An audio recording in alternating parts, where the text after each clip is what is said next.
This is Anish Gole, and this is Insert Talk Show Name Here. Go. I love you, Anish. Love you too. We have an exceptional event today. 3 very knowledgeable panelists who will introduce themselves here shortly. We're going to be talking about a topic that we've all been curious about at some point or another. And increasingly has been a topic that is even more relevant in the US. That topic is marijuana, cannabis, and weed.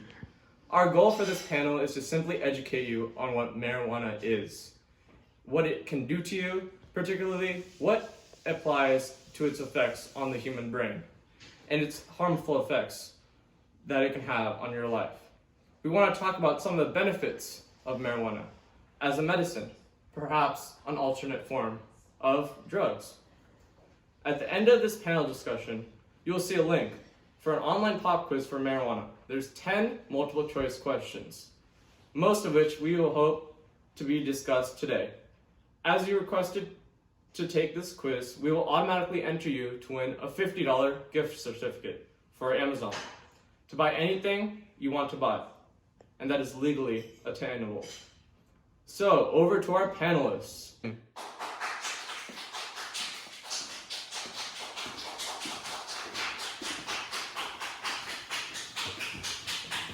Hey guys, my name is Christian Naresh, and I've always been interested in neuroscience and the effects of psychoactive drugs in the human brain. These drugs can have an adverse effect on the human brain, and they can cause addictions and potentially deaths to teenagers in our growing country. My name is Chris Ehlers, and I take an interest in emergency medical attention, like people doing stuff in ambulances such as EMTs. But right now my passion is to educate my fellow peers and anybody who would listen on the effects and dangers, the extreme dangers of marijuana. Hello, my name is Ryan, and I'm interested in modern medicine and the interactions between biology and the human body. I've done a substantial amount of research on this fascinating topic of medicinal and recreational marijuana in the past, and I'm excited to share my ideas and my ideals about this fascinating topic. So Chris, can you tell me about the history of marijuana and how it got to the US? Of course, the cannabis plant has been around for about 6,000 years now, and its first notable discovery was by the ancient Chinese due to its unrivaled anti-inflammatory and medicinal use. And how it was brought to America is very interesting to me, because during the trade boom of the 19th century, marijuana was brought over to the US in use in the textile industry by making ropes and sails. But the high of the psychedelic properties, such as tetrahydrocannabinol delta 9, or THC, was discovered in the early 19th century. Well, not early 19th, mid-19th century. And then later, in the 20th century, mid-20th century, it was banned all across the US. In order to protect the marijuana plant from outside forces such as environmental stress and insects, it employs the use of lipids known as cannabinoids. That's nice. And that's a seg into the THC compound. Krishna, has marijuana always had a potent amount of THC?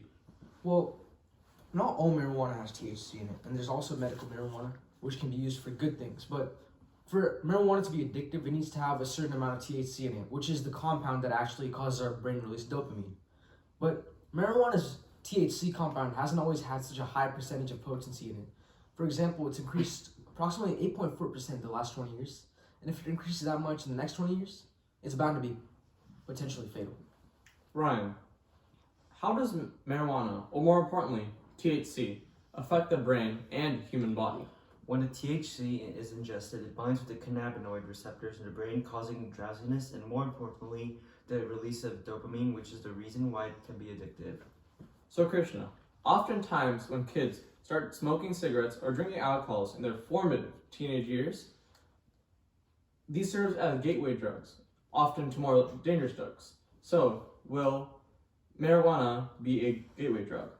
Well, it might seem surprising to you. Although marijuana has its fair share of adverse consequences on your brain, it's certainly not a gateway drug, and actually its users are disinclined to move on to other drugs like methamphetamine and other dangerous drugs. So, marijuana is not a gateway drug. You're absolutely right, Krishna, and the ingestion of THC can severely impair these receptors, which regulate movement coordination, learning, memory, and even the sense of judgment, which is the reason why it can be so deadly and fatal.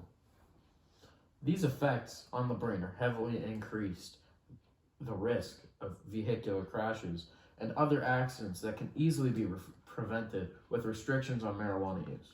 So Chris, why do people get addicted? Well, first off, people start using it recreationally and slowly, very slowly ease into using it more heavily because they might want to take precautions. But the brain gets used to these chemicals in marijuana and even depends on them at times. And when it is taken away, the brain goes into hypersensitivity mode, wanting those chemicals back because the brain is starved of these, in which this causes addiction to begin. In fact, the numbers of addiction are drastically rising in America due to the population of the addicted is so severe that marijuana sales of the illegal kind have skyrocketed in the 20th century. So Ryan, let's talk about medical marijuana. What is it? And is it actually worth it? Medicinal marijuana is an effective and very extreme anti-inflammatory and medicinal drug that is extremely helpful in relieving symptoms of nausea and vomiting, and has many alternative forms other than smoking to ingest it. In the last few years, many states have legalized marijuana, partly because of the legalization. This helps eliminate the black market sales of marijuana, which these drugs can actually keep our kids safer. In no state is it legal to smoke under the age of 21.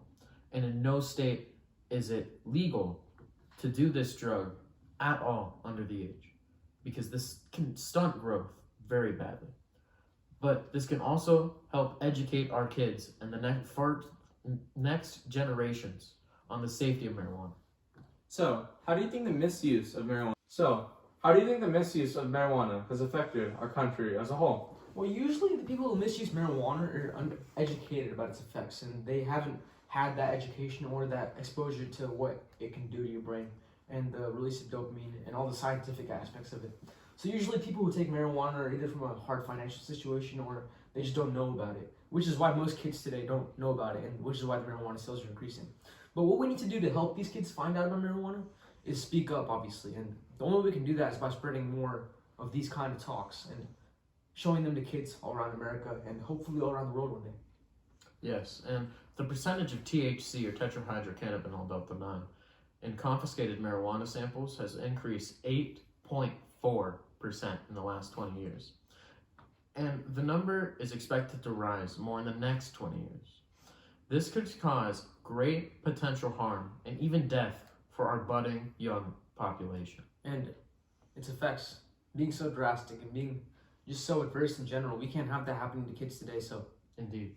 it's just saddening to see what it's come to. We don't want our following generations to have a world left in ruins due to drug overuse and abuse. Yes. So guys, thank you for watching, and if you guys want to show your knowledge, please look at the link below or above. I don't really know where it is. It's take going to be a on his somewhere. face. Somewhere. On his face. Take a 10-question quiz. It's 4 minutes tops, and if you win, you'll be entered into a raffle to win $50 to $100. Let's see. Thanks. That's it.